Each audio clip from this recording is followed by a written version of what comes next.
Halo, Assalamualaikum warahmatullahi wabarakatuh.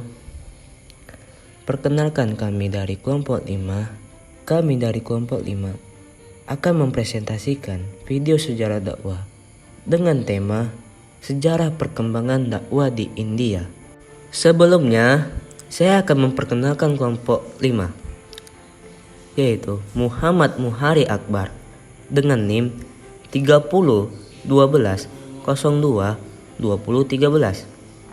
Selanjutnya Fadlan Alhamdi dengan NIM 30 12 02 20 42.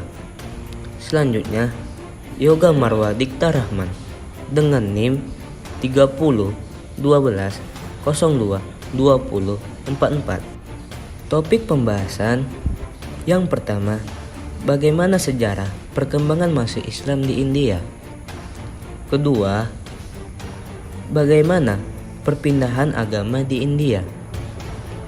Ketiga, apa saja perubahan masyarakat di India.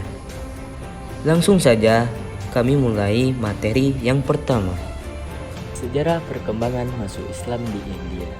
Masuk Islam dengan gelombang besar adalah dengan cara ekspansi wilayah pada masa dinasti Umayyah.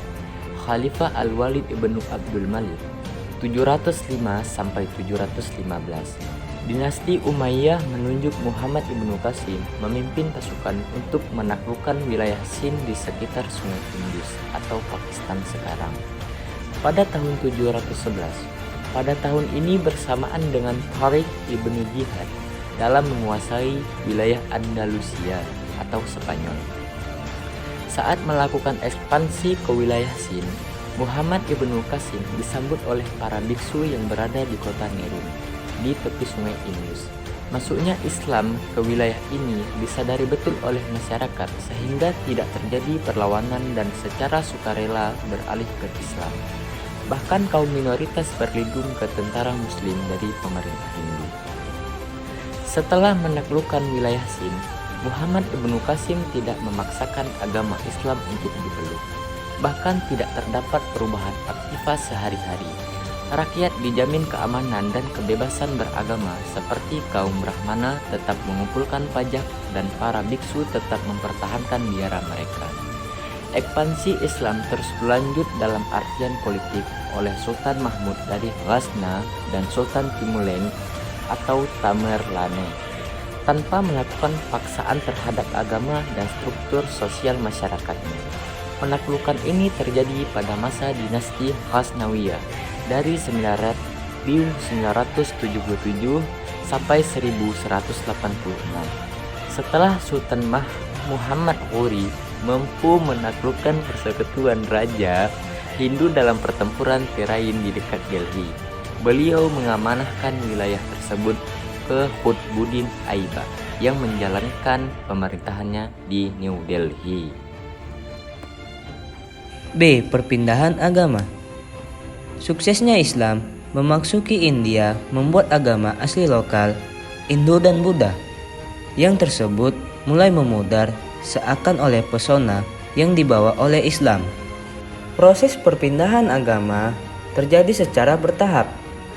Sistem sosial dalam agama Islam yang semua orang sama di mata Tuhan, kecuali imannya membuat mereka lebih tertarik untuk berpindah agama daripada agama mereka yang sistem sosial bersifat kaku.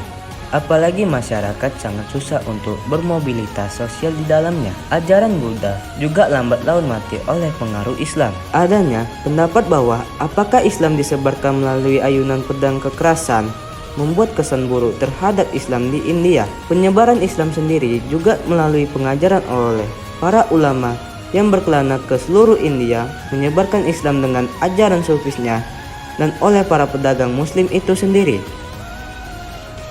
Perubahan masyarakat. Seperti dalam buku karangan Dr. Andes Suwarno MSI, Dinamika Sejarah Asia Selatan, menyebutkan bahwa pengaruh Islam terhadap rakyat India mencakup hampir segala aspek kehidupan, bidang politik, ekonomi, sosial budaya, kesenian, kesusastraan, dan ideologi keagamaan, yang kebanyakan terjadi pada periode dinasti Mughal.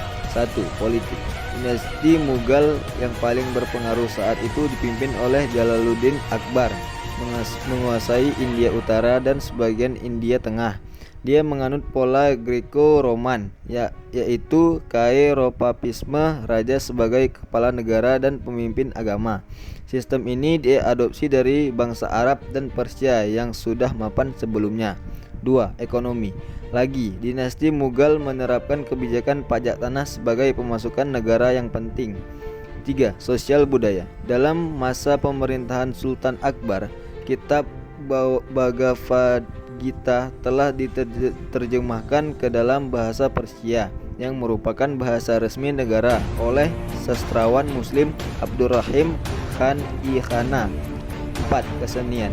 Dalam bidang kesenian terjadi akulturasi budaya Islam dan Hindu, terutama dalam bidang arsitektur. Bangunan masjid dalam arsitekturnya telah bercampur dengan budaya Hindu. Saat istri Shah Jahan meninggal, beliau membangun Taj Mahal yang merupakan puncak arsitektur dinasti Mughal. 5. Kesusastraan. Kitab besar seperti Mahabharata dan Ramayana telah disalin ke dalam bahasa Persia oleh dua pujangga istana Faizi dan Abul Fazl. Sedangkan Abul Fazl menuliskan biografi Sultan Akbar dalam Aini Akbar dan Akbar Nama. 6. Ideologi keagamaan. Konsep politisme Hindu beralih ke konsep monoteisme Islam yang bertahan hingga sekarang dalam masyarakat Pakistan dan Bangladesh.